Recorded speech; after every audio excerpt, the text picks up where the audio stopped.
Welcome to the podcast. It's the best podcast in the world. This is going to end up on the show. I know it, motherfucker.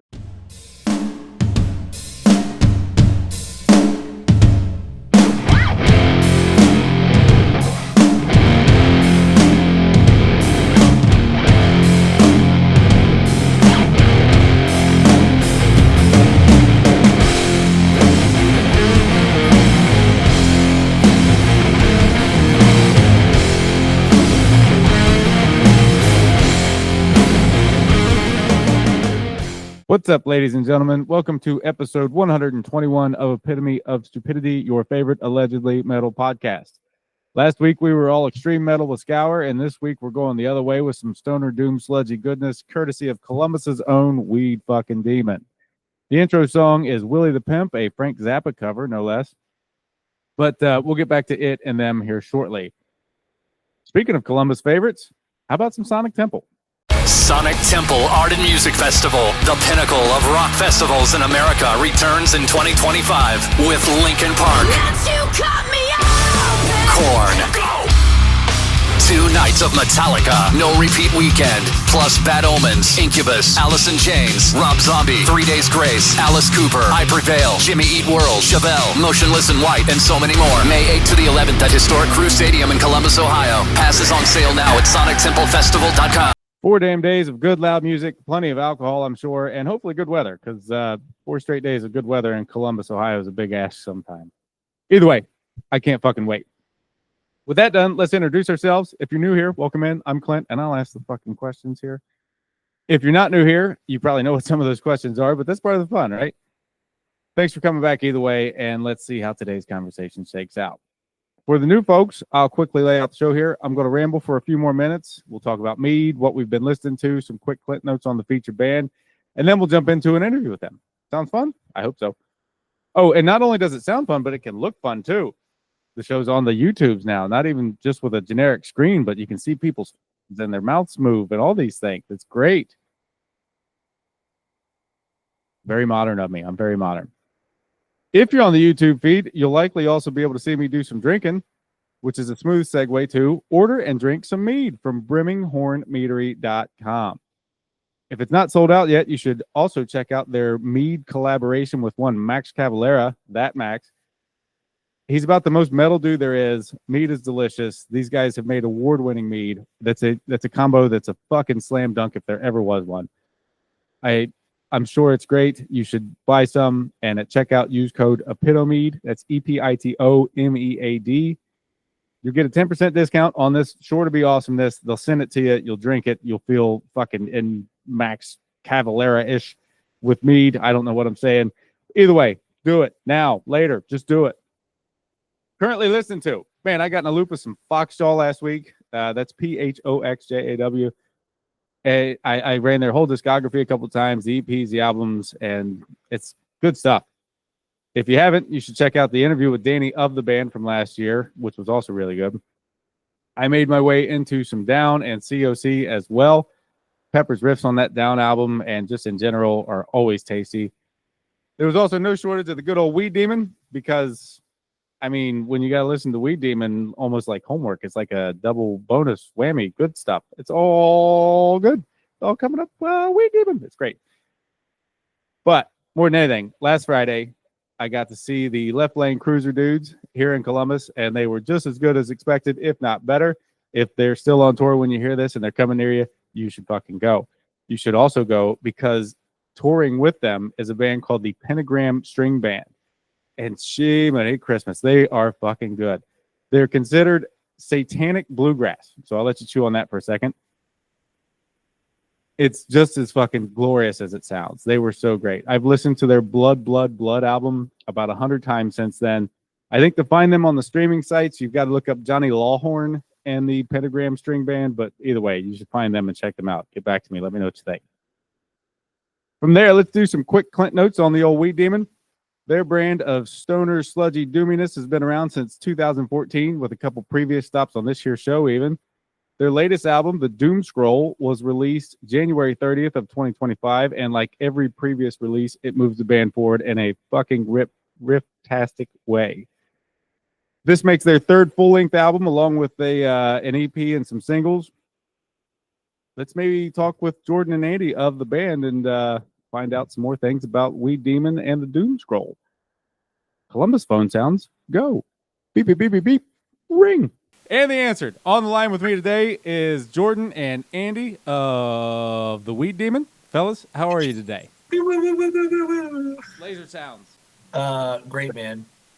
Fantastic. I would typically at this point I ask where you're calling from, but I think we're all somewhere Columbus-ish. So instead, I'll say I've got Jordan of Weed Demon. Jordan, say hi, please. Hi, please. And Andy of Weed Demon. Andy, your turn. That's me. We've introduced everybody. So instead of doing the where you calling from thing, I'll ask, what are you listening to lately? Jordan, we'll start with you. Oh, man, shit. Let's see. What did I listen to the last couple of days? I jammed the new Combust album, hardcore band. I listened to some John Carpenter. I listened to this band I think they're probably on your radar, called Frog Lord. They just released a cover of Sweet Emotion by Aerosmith.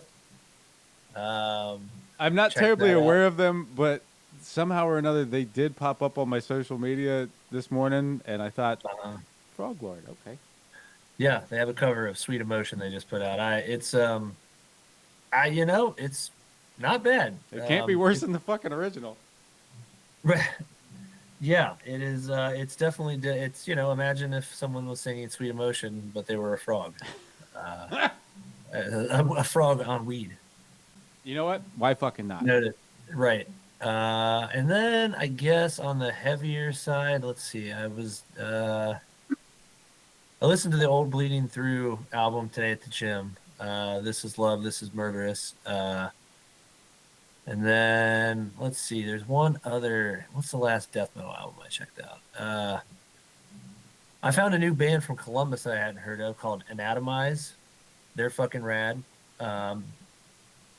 I think they are, probably on the younger side of things. I think they play Dirty Dungarees. They're part of that crowd. But they're super good, kind of slammy, but like really, intentionally kind of raw death metal, like old school death metal, like the early, like maybe the first Devourment EP, like Molesting the Decapitated era of like slam death metal. I love the fucking death metal titles and albums and songs and all these things. They're so graphic and so fun. Very wholesome. Sure. Yes. Andy, for the whole family. Right. If with or without skin. Andy, how about you? Well, I've been listening to Opeth, Blackwater Park on repeat pretty frequently the last week, and digging into some old school Elder as well, and that kind of vibe, Elephant Tree, that kind of thing, kind of chill vibes to study to. Hell yeah, chill beats. Yeah, and kind of music I'm always listening to, regardless of what is like some Motorhead. Motorhead's always in the mix. ICP, of course, other Juggalo, a lot of Juggalo rap. Yeah, a lot of Juggalo rap. Yep. And a lot of Blippy and children's songs. Those are. He's well rounded. Yeah, I'm an excavator. Goes hard every time. Damn. When the breakdown hit. Yeah, when the guitar solo kicks in, it doesn't need to be there. It is there. So Andy here is guitar. Jordan is vocals and bass. Who are the rest of the band, and who's the hardest to work with? Great question. Hell yeah. We're really throwing the fastball in there immediately. That's good.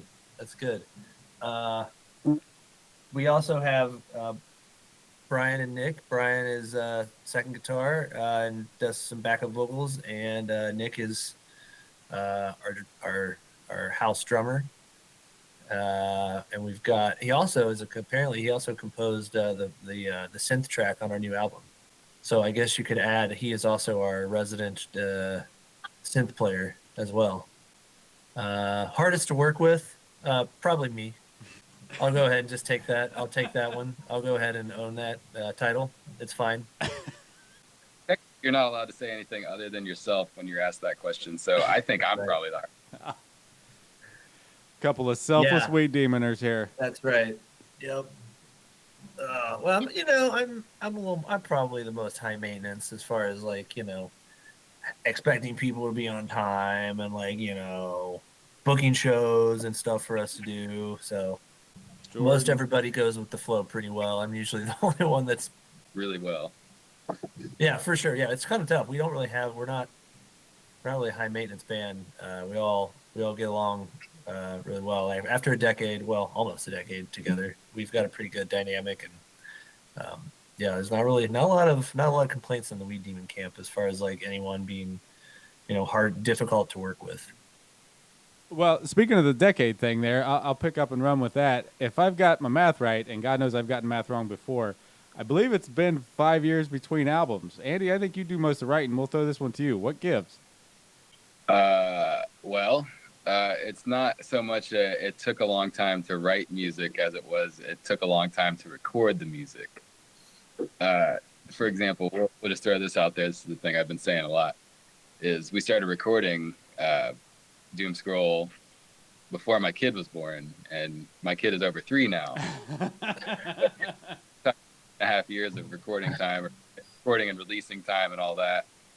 Yeah, it took a lot of time, and that's I mean I could go into more detail, but there's really no reason to. It took a lot of time, and I don't know, a little bit of a pain in the ass, but yeah, we definitely. I mean, when you have. When you're a self-releasing band, like, yeah, I'm sure we have Electric Valley that, but like they don't, it's not like we're on a schedule and agenda, right? Like we don't have any deadlines or anything to meet, right? And this time, in the past, I have like agreed before we were finished recording on like a release date for the album, and so we had to rush. Like Crater Maker, we had a production deadline that we had to hit, and so like we had to sort of like, hey man, we gotta get this done ASAP. Whereas this one we didn't really have that, and we were able to take our time, and I think the end result is definitely worth it. But it is tough, when you're excited about new material and you really want to. You're like, holy shit, dude, I want to get this out there. That's why I think we released Tower of Smoke like over a year maybe before we actually put the album out. It was a single for a fucking year because. We were eager to get something new out there, but then we also were like, oh shit, we should probably make sure that we have to record the rest of the EP and mix and master and get everything ready for the label to produce the records, and just life, man, And I'll also say that Tower of Smoke, that's probably like the third time we recorded it, is what we ended up. So like that's just one example of why it took a little bit of time. Yeah. Well, let's stick with the whole recording thing here. Where and how did you guys record it over all those years, and what was the hardest and most enjoyable part of it? You can. So we started recording. We started tracking at a different studio originally, right? We started tracking at Daily Grind. And then because of disagreements with the building owner, right, they ended up having to move out. And my close friend Josh was the owner and engineer. The building manager made them leave, and so in between the transition, I guess, really, of like having to move locations and figure out where they were going to go, we ended up essentially just starting over with our buddy Adam, who plays with Brian in Wormson, and then also was in Orb, I believe, or Elk, and has filled in a Weed Demon. Oh yeah, 2 spots, drums and guitar. Holy shit! I forgot he played drums on a show. Yep. So he's basically a Weed Demon member at this point. Yeah, he's definitely got. Yeah, he's he's credited as an engineer. He doesn't have a writing credit yet, but I'm sure that's coming. He's a performer and an engineer. Got to complete the trifecta. Yeah, and then we didn't want to rush the record, right? Like, so we started talking with Electric Valley about this release back in probably the middle of or the end of summer of last year probably the middle of fall. And we could have rushed it, right, for a 2024 release, but it just didn't seem worth it. Because again, we don't have a deadline. We don't have any contract deadlines to meet, so we did it whenever we felt was appropriate. So it seemed like beginning of 2024 was good. Gave us time to promote the show and get the buzz out there.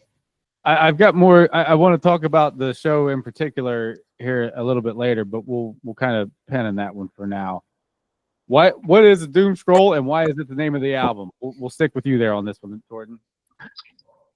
It's intended to be tongue in cheek, right? Like, everyone. When I came up with it, I had heard people say doom scrolling before, right, on their phones. Obviously, sure. there's a pretty not inconspicuous, tongue in cheek reference there to doom scrolling. Now, Weed Demon has never been a band that talks about like social issues and politics and shit like that. We all have strong opinions, but I've never, wrote lyrics like that for Weed Demon. It's all fantasy and, weed and Satan and cool shit like that, and so it just was like, man, we're a doom band, right? Like it's just perfect. It kind of writes itself. You know what I mean? The doom scroll. Right. And if you don't get the joke, then, maybe you shouldn't be listening to our band. If it's 2025 and you don't know what doom scrolling is, you're probably not our demographic. On either side of the age gap there. Right. So you mentioned it there for a second. Lyrically, I'm going to guess that the Weed, Satan, and the rest of the lot are the lyrical contents here. Do we talk about Satan? I don't think we talk about Satan on this one. I think it's mainly, roasting the sacred bones because, about a journey to find the last joint on earth. Tower Smoke is the instrumental, so, not really any theme there. And then Comatose is the one I probably put the most actual thought into. It's about taking too much. It's about having like a bad trip, right? An acid trip, and then like finding your alter ego or like this subconscious that's been lying dormant by in the back of your head, and it's essentially takes over your persona, like a bad trip you never wake up from. That's a lot to think about in a damn Weed Demon song. I would have never put that together. Yeah, it's a lot of layers. Really make you think. It seems like you mentioned the instrumental there, and I think I saw you guys play some of the Crater Maker stuff previous to vocals, instrumental a few times. You seem all right to lean into some of the instrumental stuff. Andy, is that good or bad for you?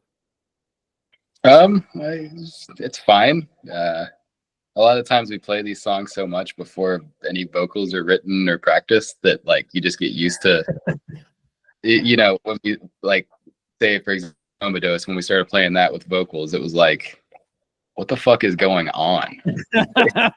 Like, what is this? And it's not not like in a bad way. It's just like, this is different, and now I lost place where I'm at playing this song, So at a certain point, it's like, this might as well just be an instrumental. And so we roll with that. I think Jordan would absolutely be an instrumental band if the rest of us were on board, but I don't think we necessarily are. So just a sometimes instrumental band, I think, is sometimes instrumental.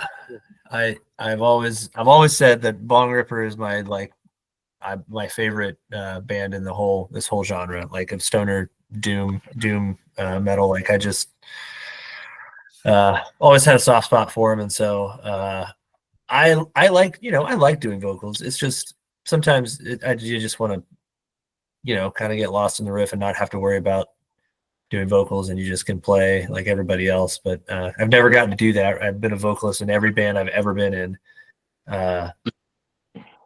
So I don't really get to just be the guy that just hangs out and plays. So and then kind of Andy alluded to at the beginning, we write these songs, and I don't write vocals for some of them for so long, and then it's like, hey man, let's play this song live, and then we do it live as an instrumental song, and I'm like, well, I guess that means I'm not going to do vocals anymore. That was the same way with Birthquake on Crater Maker, Right. These songs they don't necessarily start out as instrumental songs. I just decide at one point, I guess, let's play this song live. And then once it's played live and there's no vocals, it's pretty much stuck with it. How hard is it for you as somebody that's playing bass and singing at the same time? Andy kind of alluded to it there leading up to it, how different these things feel once vocals are added. How difficult is it for you to get your head around it? I've made the mistakes on every album we've done. I've had at least one or two songs where I write the lyrics after the song. Like I write them and then I record them without practicing it first. So I write parts that I have a very difficult time playing and doing vocals to at the same time.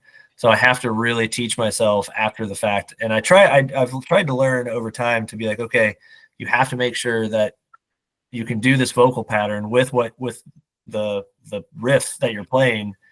But inevitably I don't, and I get lazy. And then before you know it, I've like Comatose is a fucking nightmare to play. I love that song. It is so hard to play with the vocal pattern that I picked. I think we did a pretty good job at the release show.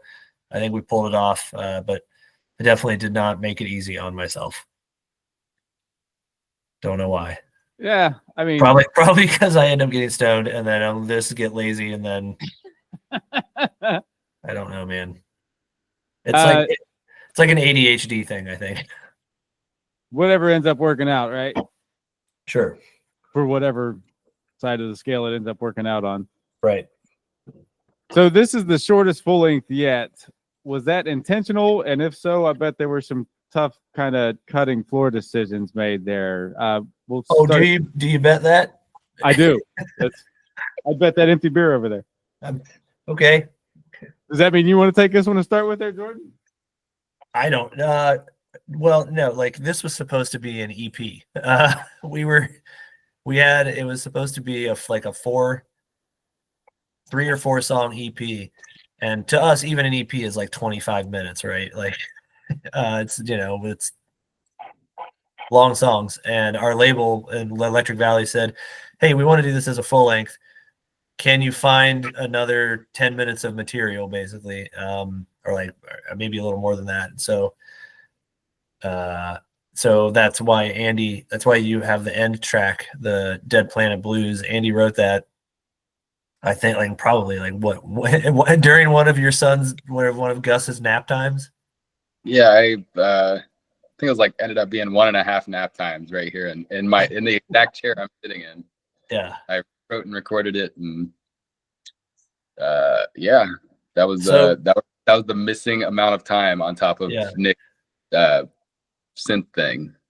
That you're paranoid. There was no cutting at all. In fact, we had to add more. I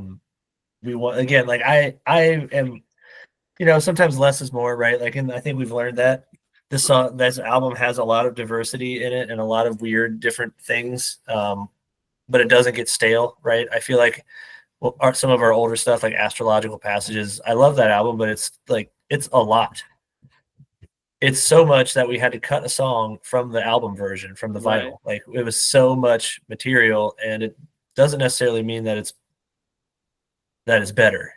I think we kind of have learned that over time, that we can do as much with the same amount or less recording time.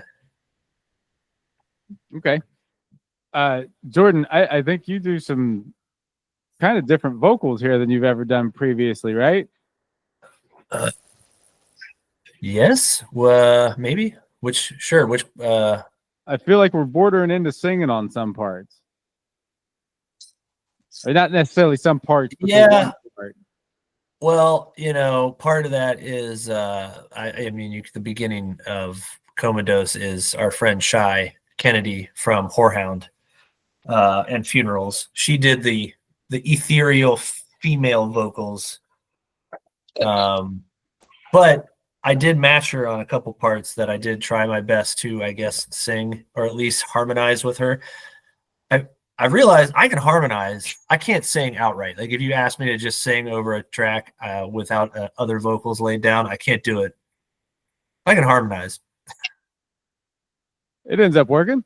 Yeah. Is this the? I hear Brian's vocals a little bit better on this one than this is where I end up looking like a jackass potentially. I don't know that I've ever noticed his vocals on a Weed Demon song before. Is this the first recorded?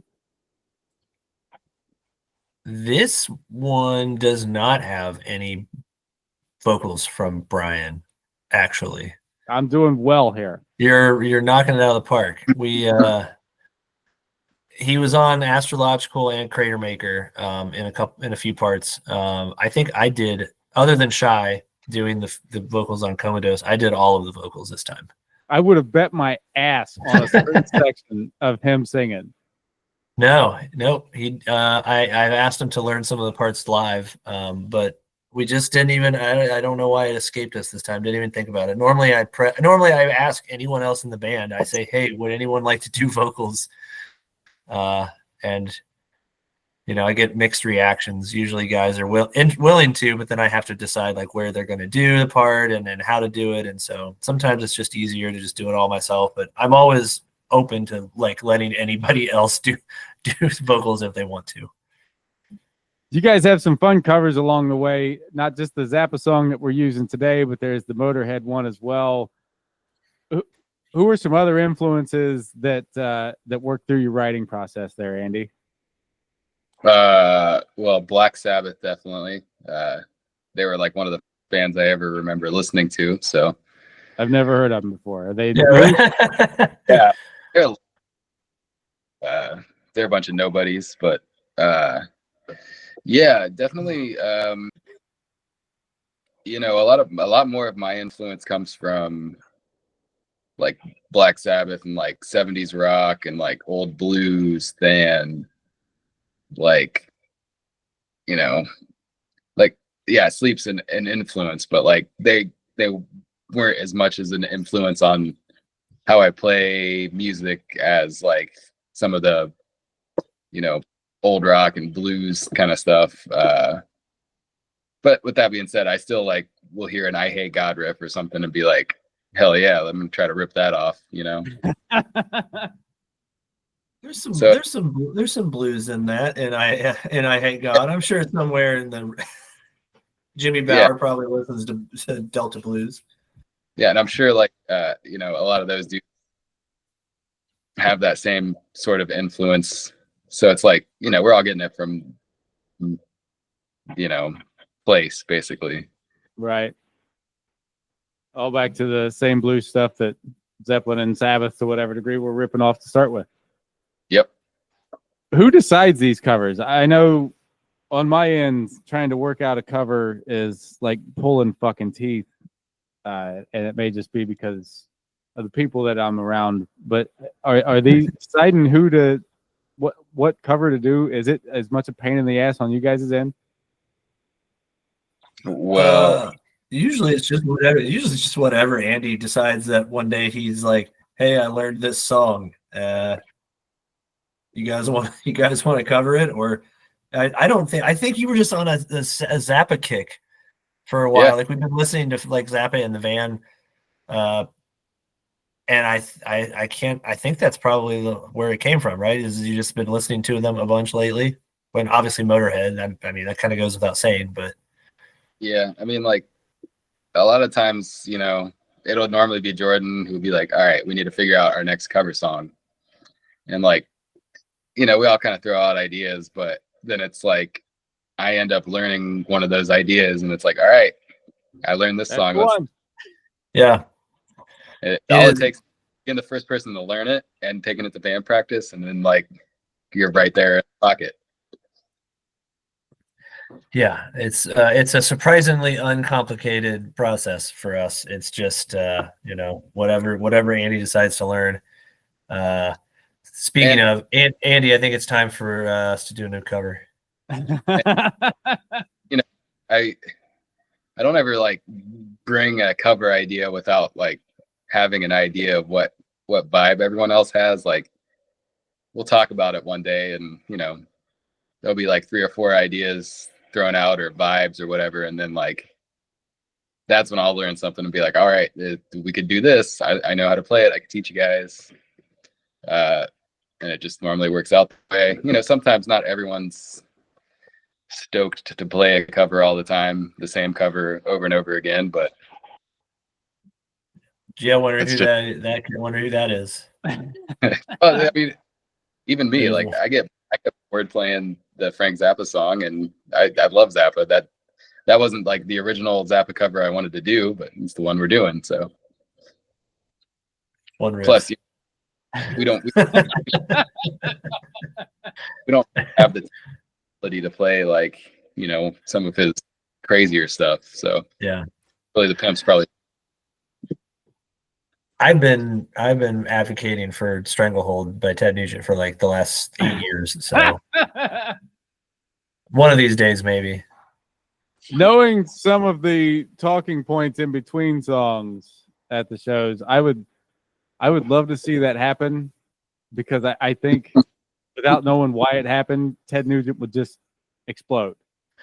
Oh, for sure. If we release the cover art for it, like if we ever did that, actually, I would love to do that just out of spite, is to like record a cover of Stranglehold and then release the cover art and have it be like with the trans flag and the rainbow flag and Black Lives Matter. Like just I wanted to be the most woke cover art ever to piss his bitch ass off.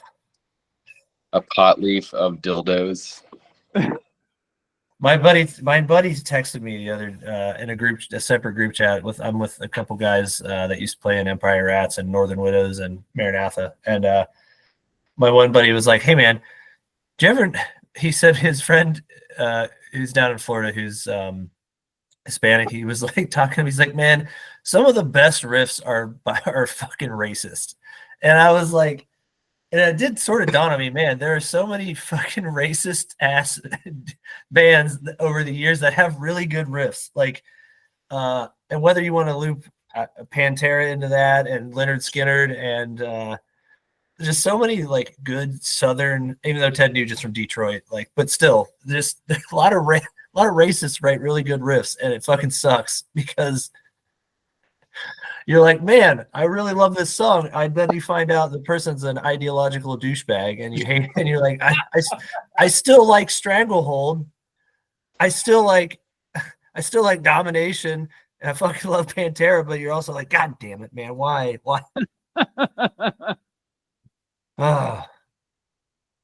Do you ever get pushback for that stuff? Not usually, but when we do, it's really bad. Imagine.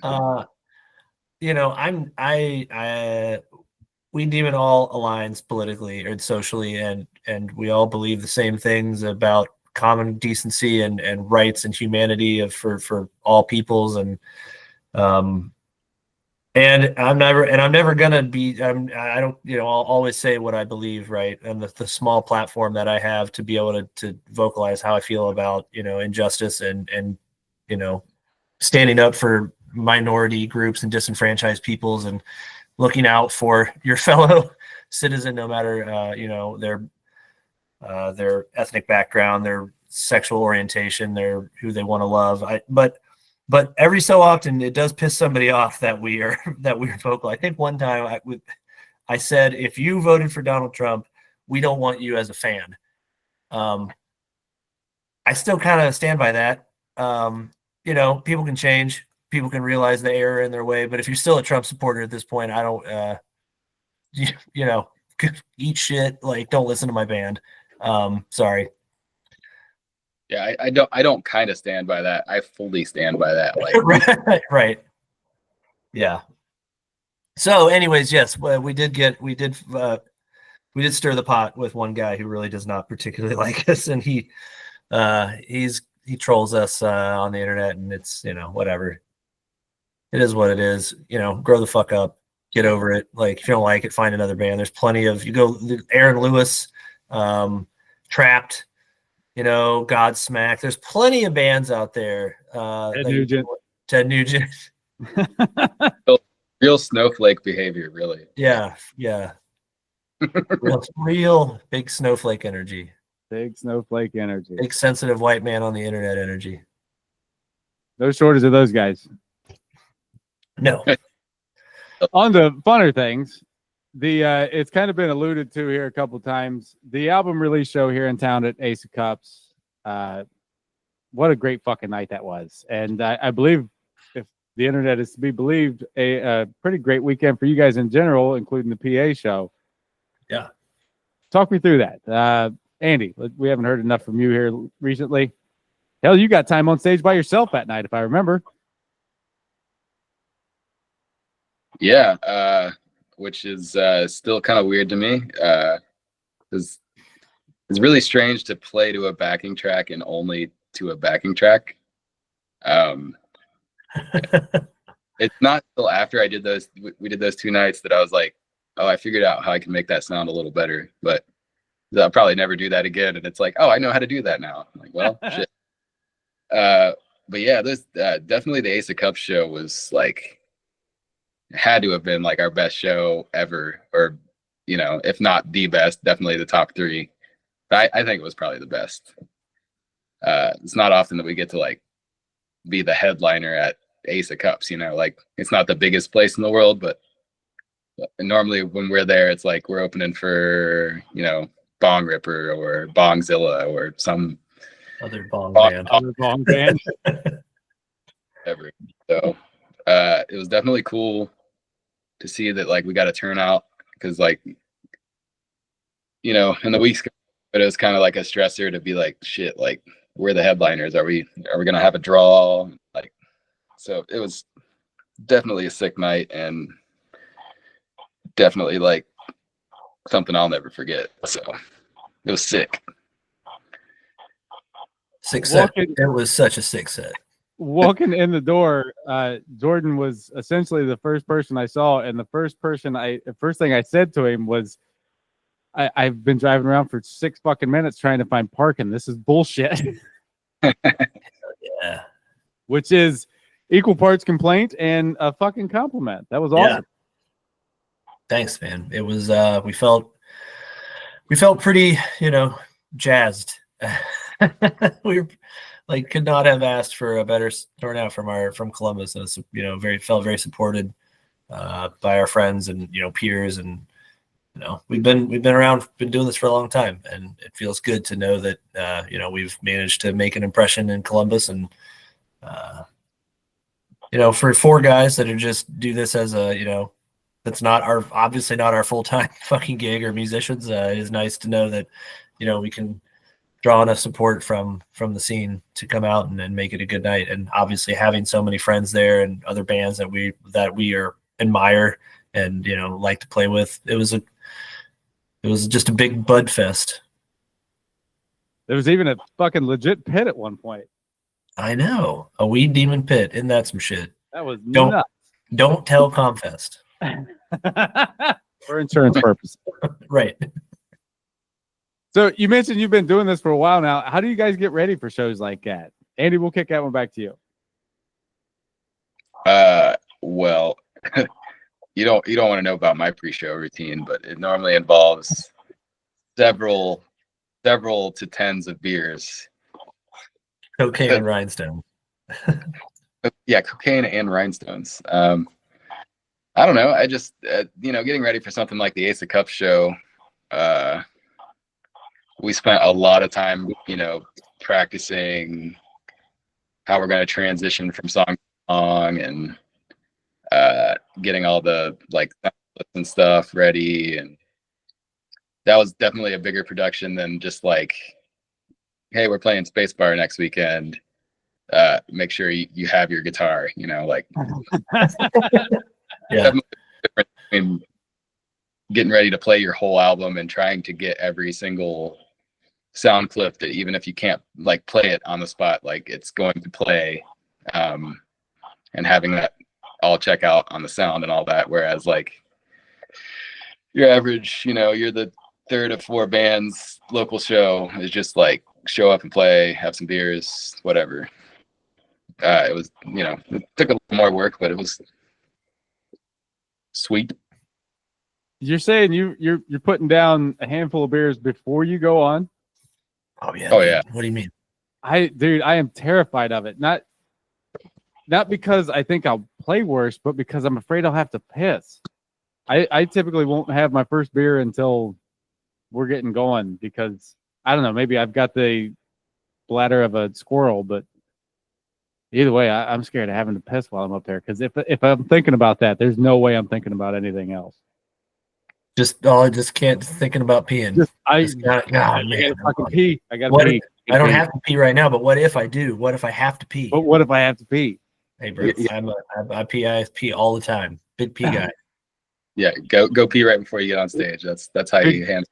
If I don't squeeze in 2 before, you know what? That's enough about my bladder. Moving on, Jordan. How do you get ready for a show? Oh, I just piss a lot. Just a lot of pissing. Lots of peeing. I piss out all my tone. I probably have a slightly different approach than everybody else in the band, just because I am so hyper focused on also getting like our merch set up, and I usually am running merch the entire time because it's just like it's one of those things that I've just grown to enjoy. I used to be like just an obligation, like I buy the merch, or I handle the merch, so it's my job, right? And it was like my contribution for years when I was just a vocalist, because I don't write the music, I don't have any gear to carry, right? I will, but it's like I don't have anything I'm responsible for except like the merch, and so it became just my thing. And now I like getting the merch display set up, and but that kind of takes all my attention. So a lot of times I don't have time to think, especially at like the release show. We were so slammed the entire time that I never had a chance to really think about like, oh shit, we're almost up. I very, very infrequently do I have time to sit and like play my bass, like practice ahead of time, like in the green room or anything. I just as soon as it's our turn, I drop whatever I'm doing at the merch table and go get ready. So I think it's a good distraction, right, to have that, so I don't hyper fixate or focus on like especially bigger shows. Like that way, it doesn't give me a chance to think about like, holy shit, we're about to play in front of like 400 people, 350 people, and I'm playing in like when we play with Bong Ripper, which I idolize that band, right? Like, so I don't, you don't want to think about like your nerves ahead of time. So it's good to have a distraction. That makes a lot of sense. Sure. I don't know that anybody else in the band has the opportunity to just like, to focus on something else. To be so fixated on the other things. Yeah. Yeah. What's the weirdest, funniest show story you've got? I'll leave this to you guys who tells whatever story you have. I mean, it's hard to top it's hard to top Skatopia in my book. Like, I don't know how, and that was like the first or second year, probably the second year we were a band. Like, we've had some pretty fun, wild shows, but it's really tough to compare to playing Skatopia if you've never been out there and experienced that. It was, are you familiar with Skatopia? I am not. I've actually figured out how to spell it as you're asking me that. Skatopia is an anarcho-punk compound in the middle of rural Meigs County, down in Appalachia, and it is for real. Like, it is out in the middle of fucking nowhere, and it is a giant compound with a ton of ramps, and like Viva La Bam filmed an episode out there, like with Guar and Slayer, I think. That's obviously been like 20 years ago, but it's still there, and they still do it. The Skatopia Bowl Bash, and it's just fucking anarchy. There's cars on fire. There's people rally racing their cars all over the property. You can pretty much do whatever you want. Illicit drugs included. At least that's the way it used to be. People camp out all weekend. There's just people skating constantly. People like blowing fire, passing out fucking balloons full of whippets. That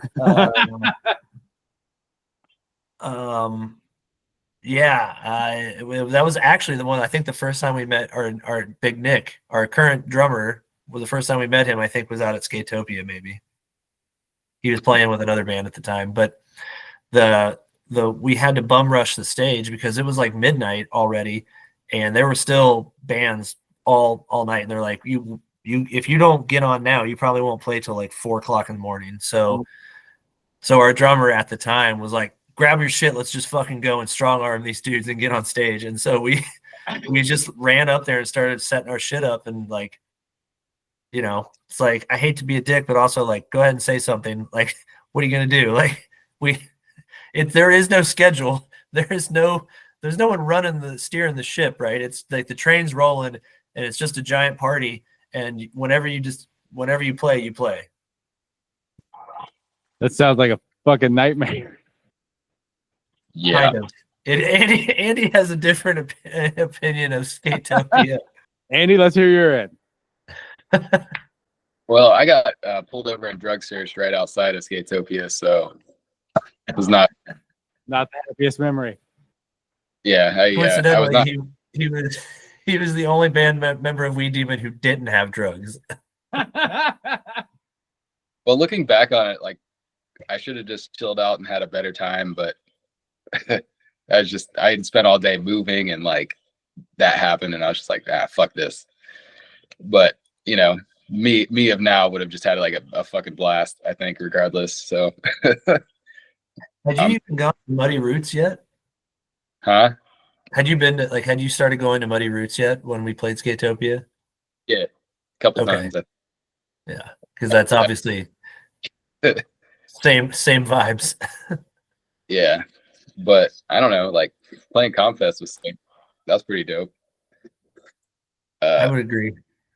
Also, that was a long time coming. Yeah, in the many varied weird shows that Weed Demon has played, we also played somebody's high school graduation in Hilltop in a basement, which is the first time I remember meeting Nick. Oh yeah, there was that show too. Yeah. Where we just had to tape a megaphone or whatever to a mic stand because there was no microphone. Not only that, but like if you did sing into the microphone, there's like shocked. None of the power was grounded, so you'd get shocked. Oh my god, that was terrible. We played some pretty we've played we've played high school graduations. We've played trailer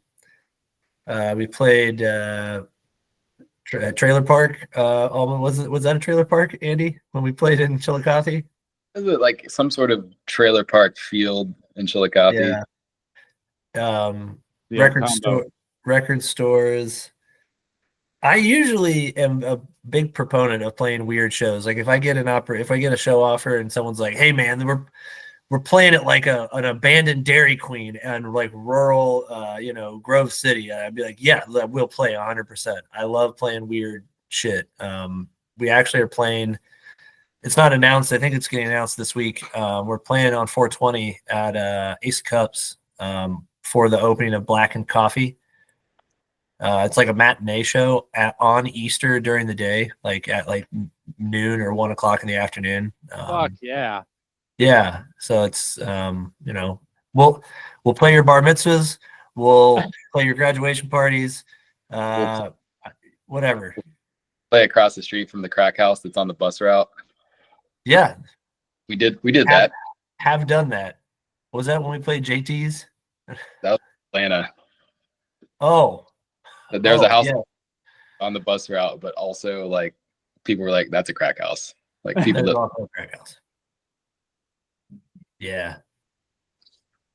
Yeah, we just when you play the same when you live in Columbus and you play the same fucking 5 venues over and over again in perpetuity, you really jump at the chance to play something weird and new. Even the shred, pretty unique. Red Shed was sick. Yeah, that was a dope place to play. Yeah, very cool. Very, very, probably the most put together DIY space I think I've ever played. Yes.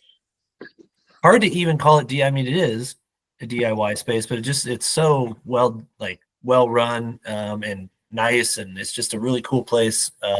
It's like maybe 2 steps below an actual like venue. Right. Yeah. Do you think there's a stereotype or misconception about stoner, sludgy, doom stuff, metal in general? And is there, if so, would you like to debunk it? I'm going to send this one to you first, here, Gordon. No, I don't. I think all the stereotypes are real. I think it's yes. I don't think it's called stoner metal for a reason. Like I like to smoke weed. I like smoking weed, and it's just kind of the music goes hand in hand. Whoever coined that term in the annals of history, I don't fucking know, but man, they hit the nail on the head. There's just something about not saying that there aren't other genres that you like it's good to get high to, but it's just hard to beat stoner metal, stoner rock in general. So I think it all pretty much tracks. I think that's why people are drawn to it. Also, especially as they get older, right? Like, you're less angry. I think and stoner metal and doom and shit is not as angry. It's heavy in its own right, but it's not pissed off usually, right? Compared to a lot of the metal and the hardcore I listened to when I was younger. I was a much angrier young man, and I listened to angrier music. I still listen to angry music, but I like playing stoner metal. I'm just not as aggressive as a dude anymore. I'm almost 40, so I feel like that's the eventual progression of most dudes that are into heavy music. They eventually will start a stoner metal band at one point, even if they're straight edge. It'll happen. It all works itself out eventually. Yeah, you eventually all come around to playing stoner doom. Any input there, Andy? Oh, I've got a lot of input on this one. Oh, brother. They're right here. I'll sit down. I love to poke fun at like a lot of the stoner doom guitar culture, I guess you could call it. Like, my favorite is like the one meme where the guy has like his pedal board in his hand, like he's playing it like a guitar and he's stomping on his guitar, It's like that kind of thing. Calling your guitar a doomstick. It's like there's no real shade being thrown for me here, but I will kind of poke fun at you if you do that. Like there's just some of that like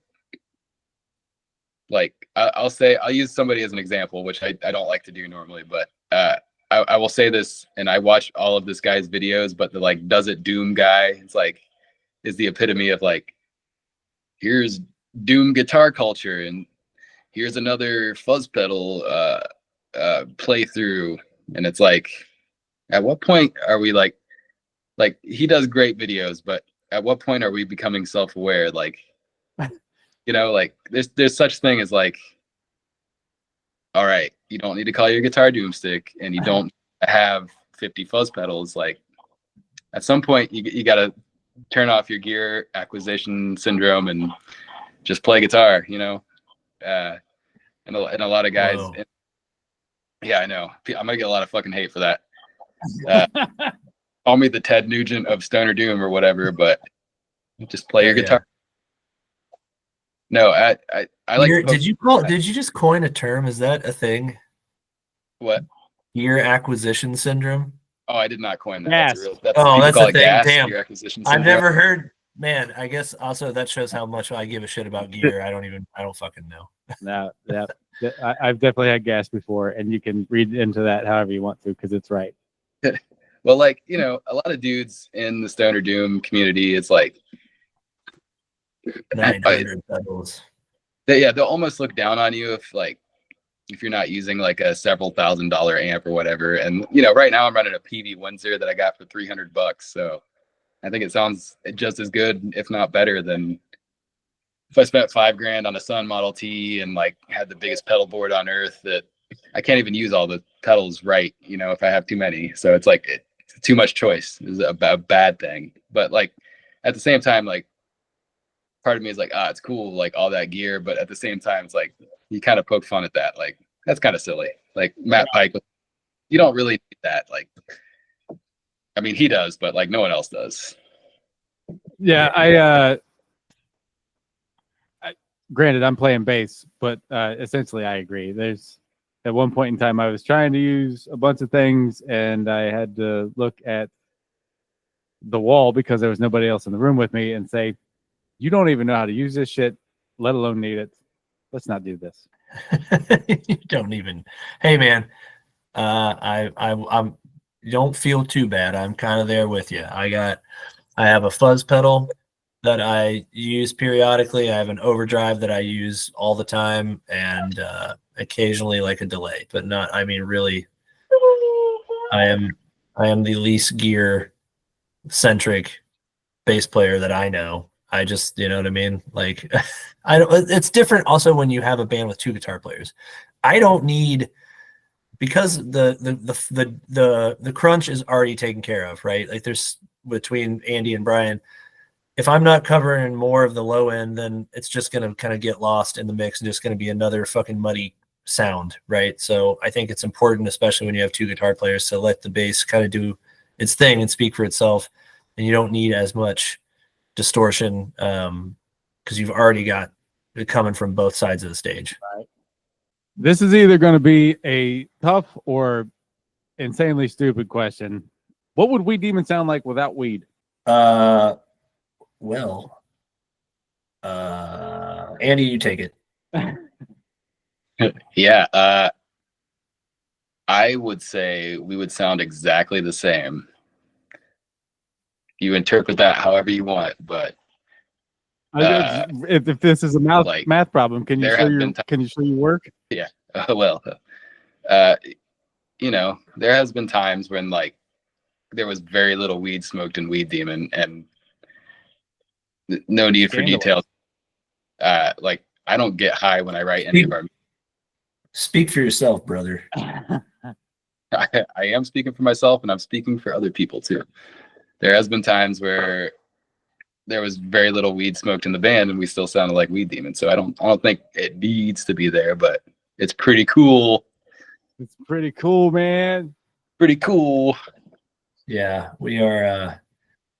You know, I think Andy is being the primary songwriter, right? You know, and he does not imbibe as much as other members. So it just kind of speaks. I understand where the mind-opening substances, mind-altering substances, like would come into the equation, right? And I think it's a lot better when you are listening to the music. Personally, you know what I mean? Like trying to put it together. I think there's a big difference between writing and listening, right? Like you can write a riff without having to be stoned or, you know, or in fact, honestly, probably going to play way worse if you are super high and had like, you know, 8 beers.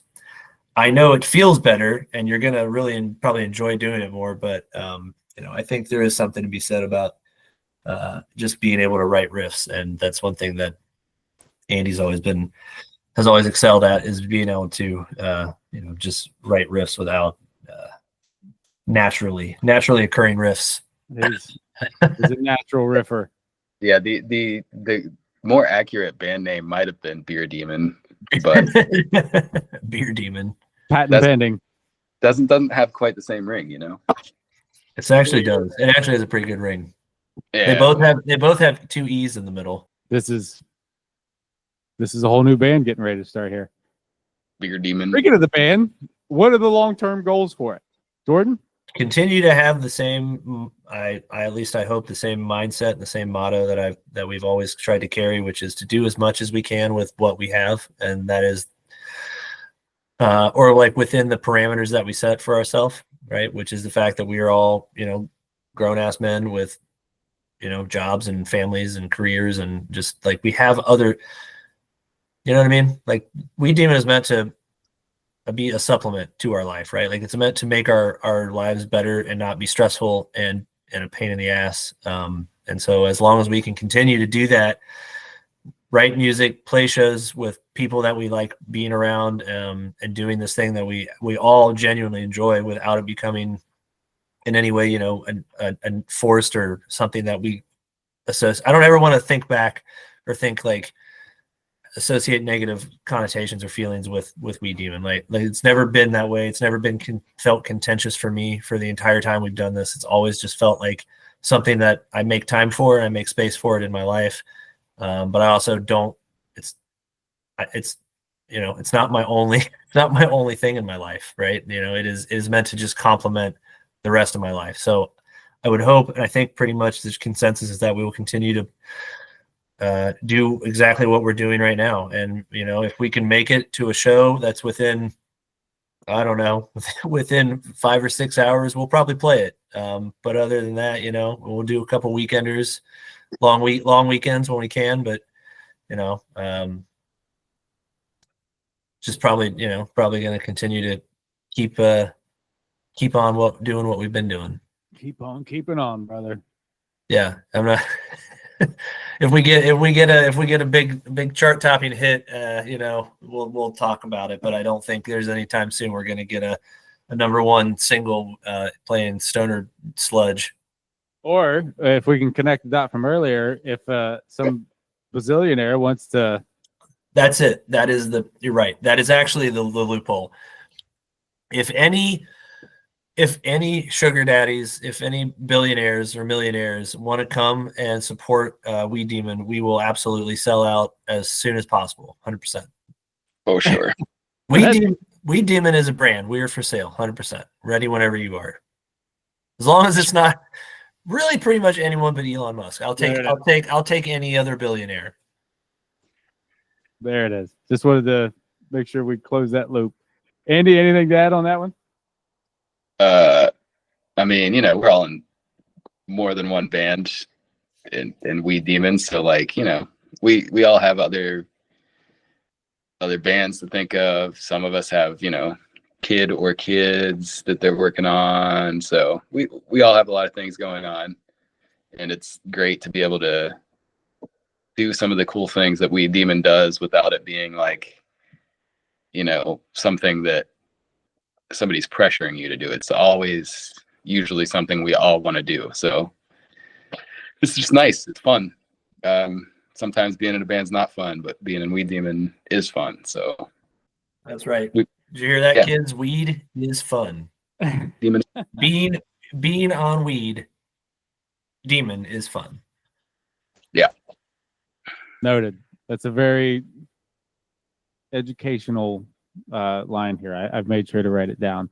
You mentioned there in passing, Andy, you've both got other bands going on. I wanted to take a second here before we round into the stupid way in these things to give both of you the space to talk about and or promote whatever else you got going on. Andy, you want to start that? Sure. Yeah. I'm in a band called Rabbit Dog that I play banjo in, playing March 14th at Cafe Bourbon Street. I also have a solo project called Banjo Demon playing at Half Baked Brew April 30th. Yeah, I'm also in a band that for the last 12 years, I don't know, 12 or 13 years, called Domestic Terror, slamming death grind amalgamation of angry kid music, angry man music. Okay. And then also just started playing with a couple guys, some buddies of mine from they used to be in Beggars, a couple of them, and then Bob from Bridesmaid. We're playing together now in a band, but I think we've come up with a name. It's been like 3 months of trying to come up with a band name, and it's tough because it's always someone's always going to not like it, whatever you come up with, and it's just it's stupid. Coming up with band names is so dumb. Oh, dude, it's so stupid. But I want to call it Pig Sticker. Bob wants to call it I think that's a good one, right? Bob wants to call it Pig Widow. And I think we've settled on Night Burial, which is maybe a little more, there's no pigs involved. That's not pig related at all. Yeah. No, unfortunately not. But that's like a little thrashier, black and thrash kind of vibe, right? It's much faster. It's some D beat stuff going on. So right now, I think that's. If Bob's there, I'm gonna go ahead and guess you're singing. I am. I'm only singing. Yes, correct. Back to my roots, baby. But yeah. Also, it's huh? Sorry, I was just gonna speak for Brian and Nick. They're both in Worm Sun, and I think Elk still does some stuff. I didn't have a note for Elk here, but I had a note to plug Worm Son of a bitch. 3, 2, Worm son of a bitch. Worm son of a bitch. That worked out better than you could have anticipated. Or worse. It doesn't matter. Worm son of a bitch. Yeah, I don't think I don't know if anyone I don't think they have any other projects, right? I think Nick does some. I think Nick jams with some people here and there. Yeah, he's in other projects. I'm not sure what else he's got stoked up right now, but for sure they're in Worm Son of a bitch. Of a bitch. Hell yeah. Yeah. From here, we'll take it into the stupid fire questions because rapid fire doesn't make sense. Some of these end up with longer answers. We'll go Jordan and Andy as the lineup here for each one. Start off with something easy, coffee or tea? Coffee. Something you could eat for a week straight? Pudding. Pudding. Sorry. I don't, man. Chicken wings. Flats only. Not a drummy, huh? Mm-mm. All right. So many things. Well, I just say pizza, but it could be hot dogs, wings, tons of things. You have a pizza tattoo. It could be hot dogs. You have a pizza pentagram tattoo. I also want to get a hot dog skateboarding. So, I mean. All right. Beatles or Stones? Stones. Andy? Is neither enough? Yeah. I can't remember. I think it was 2 shows ago. Yeah, it was. It was the guys from Guiltless. The answer was Pink Floyd. I guess I would go with Stones just because their music sounds better, but I can't stand either for the most part. I don't know. Lemmy was a Beatles guy. I know that. Yeah. He was Beatles over Stones, but I do prefer the music of the Stones. Yes. I'm also for the Stones here. If you had to compare Weed Demon to an animal, what would the animal be? A dung beetle. First, Andy? A really furry cat. a really furry, like a long hair, like a Maine Coon. Like you might think like it's a small bear, but no, it's a cat. Yeah, Maine Coon. Okay, good. What's a song you grew up on that you hope you never hear again? Oh, dude, I hate to say it, but Last Dance with Mary Jane. I got burnt out on Tom Petty at some fucking point, man. I can't I like him, but I just can't listen to him anymore. Too much QFM 96, dude. There is that. Andy? Smoke on the Water. It ruins that album. There's a hot take. Beer or liquor? Oh, beer. What's the best music video you've ever seen? I mean, I would say probably the first the New Millennium Cyanide Christ by Meshuggah. Andy? It's the toss up between Iron Reagan's Miserable Failure or the Red Fang video where they're smashing all the stuff The wires. Yeah, that's the one. Yeah, They drive through a pyramid of milk. Yep. Love that. that is a great video, man. That is good. That is what I want the next Weed Demon video to be inspired by. Like, we've been talking to our buddy Eric, who played in Maharaja and Landfilth, and he does like videos. He actually did the Rabbit Dog video.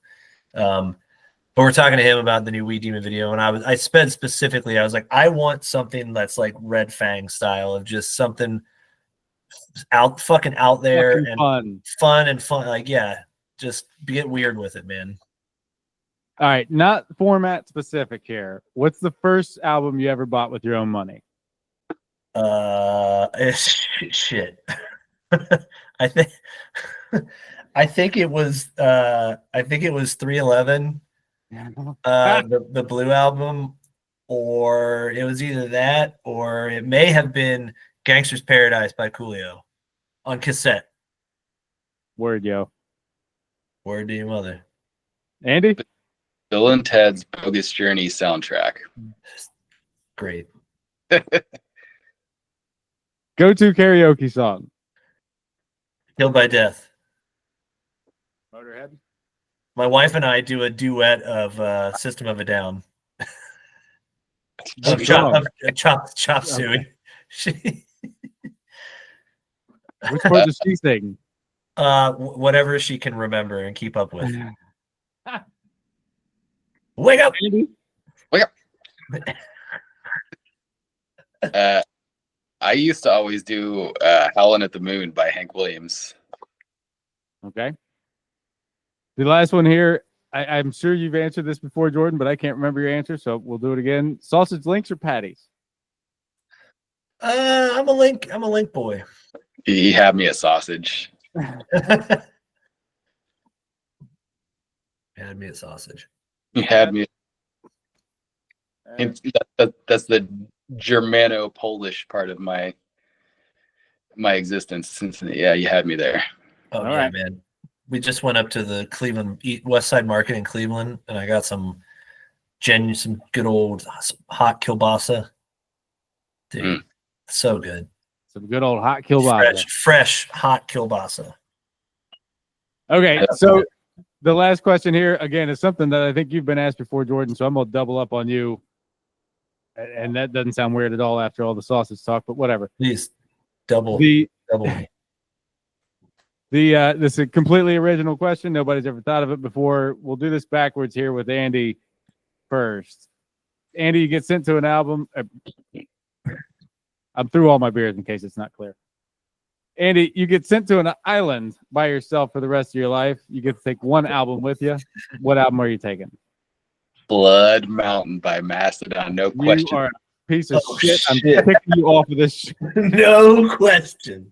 Dude, all right. I understand like why somebody wouldn't like that album, but there's no world that I live in where that's not like my favorite album of all time. And it's fine.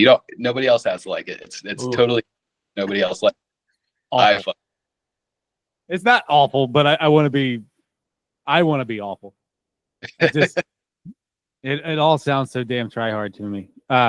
Whatever though. It's if you're on the island by yourself, I don't have to. Yeah, say it right. Yeah, as long as you're not on the island with him, you'd be on the other half of the island. Jordan, remind us what yours would be. So I'm gonna allow myself two, because I have one that I would say is my actual all-time favorite album that I would have to take, and that's probably The Last Waltz by the band. The live recording from their last show, just because it's got a sentimental value to me, right? It's one of my mom's favorite bands too, and one of her favorite albums. So I grew up really appreciating that band, the band specifically. And then as far as like kind of genre specific, and anyone else can talk shit on this, I know you'll appreciate it, but I would say From Beale Street to Oblivion by Clutch. That's I think probably my favorite Clutch album, because it's when they started really leaning heavier into their blues rock style, and so it's always just kind of had a soft spot for me. If you don't like Clutch, kiss my butt. That seconded. That's all the double up I need. From here on, I'm going to just go ahead and. Are you gonna come to my island and not Andy's? Right. If you see some paddling, that's me. Yeah. If I start to go under, help me because I'm not a strong swimmer. I'll throw you a lifeline. It'll be a Blood Mountain record. Leviathan. Oh shit! There's something in there. Yeah, some tongue-in-cheek reference in there. At this point, I'm going to say thanks to Andy and Jordan for joining me today. As a medical professional, I'm going to recommend that you listen to the Doom Scroll as often and as loud as possible after this show. I'd also like to say thanks, as always, to the Brimming Horn dudes, as well as Sonic Temple for partnering with the show. I'll be giving away single-day passes here soon for that, so more info soon. Links for everybody in the show description, so give everyone a follow and all that fun stuff. Also, hit the old subscribe button to wherever it is you're hearing this from, please, and thank you. Now that all that's been said, I'm going to kick it back over to Jordan to introduce the outro song for us. All right. Appreciate you having us, Clint. Thanks as always. Shout out to Epitome of Stupidity, Columbus's premier metal podcast. Shout out to our buddies in Crop and She and Moon Temple who played our album release show with us. Really appreciate all of them coming out. Really appreciate Woody at Starwood for putting that show on. And we're going to go ahead and head on out with our cover of, hey, it's a good flyer, with our cover of Frank Zappa's classic Willie the Pimp. So to all you out there, big pimpin', cheers.